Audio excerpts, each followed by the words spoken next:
little things mean a lot. Struggling to find a consistent level of play throughout most of the season's first month, the Miami Heat and their leading voice adopted a seemingly simple yet all too easy to overlook approach. Get back to basics. Our focus was on having a focused preparation in the film session and then a focused, detailed shoot-around, and that's it. The devil is always in the details and goes far beyond a game plan. The commitment that can lead to correction and ultimately to consistency begins with the smallest of steps. Get on the appropriate bus, be early, and get to a coherent, focused, detailed routine before the game, and then get ready, all go out together at the same time, focused, detailed warm-up, and then we'll get to tip-off. A small sample size seems to be yielding results as Miami has used an exceptionally efficient approach to systematically dismantle two of the league's most dominant teams in consecutive outings. Oh my!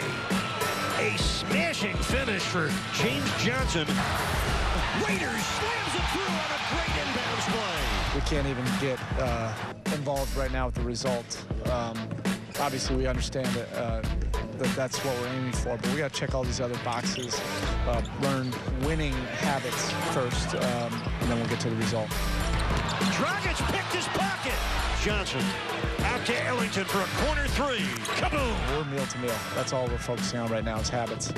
Next stop on the meal train, a matinee meeting in Chicago. Who's hungry? Looking to make it a season-high 3 wins in a row and in Chicago to take on the Bulls. Both teams, though, is struggling a strong enough word here? It is not strong enough, Kristen. They should have had the throwback jerseys on where they were shooting those two-hand set push shots. The Heat scored 7 total points in the first quarter. This was woeful.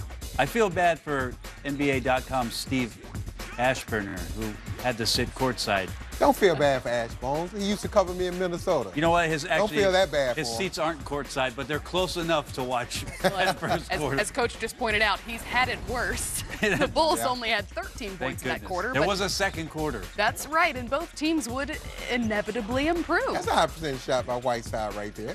You'd think, but he missed it in the first. Like this, Lopez over the top. We don't see Markkanen much inside. And a nice job there on the high-low. Dion Waiters for 3. Deep. Let it fly, Dion. I think I like that we showed the 1-3 he made. That's good on you, Kristen. Well, 38 points in the quarter as opposed to the Bulls' 29. So the Heat would lead the way by 3 and then pull away in the fourth. Nice give and go. The layup plus the foul from James Johnson. See that good read there, Christy? He doesn't come up and set the pick. He realized there was room, and no Bull stepped in front of James Johnson on his way to score, and then the three-pointers kept coming for Miami. That they would. There's another 3 from Goran. He had 24 total in this one as the Heat would pull away and win by 7, 100-93. Now, James Johnson had 15 points on 7 of 9 from the field. He spoke with Jason Jackson after the game. Exactly. It's definitely nice to be up there again, you know, but these are the kind of games we got to overcome. You know, a team like Chicago and a team like Miami, we wasn't in the playoffs before this game or after this game, but we had to go out and play with some pride and play with some heart.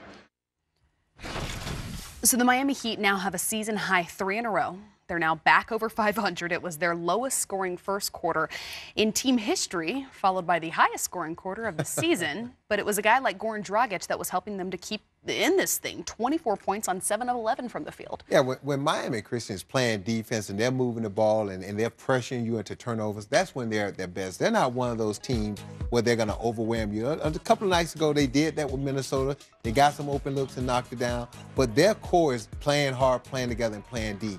And they got to get back to that for them to win consistently. If they're going to go on a run similar to what they did last year in the second half and be a playoff team this year, it's got to start with their defense and end with their defense. I agree. They can't rely on last year. They had some late season magic. I think they were 30-11. The second half of the year, they were on fire and flip-flop from the first half. It was crazy.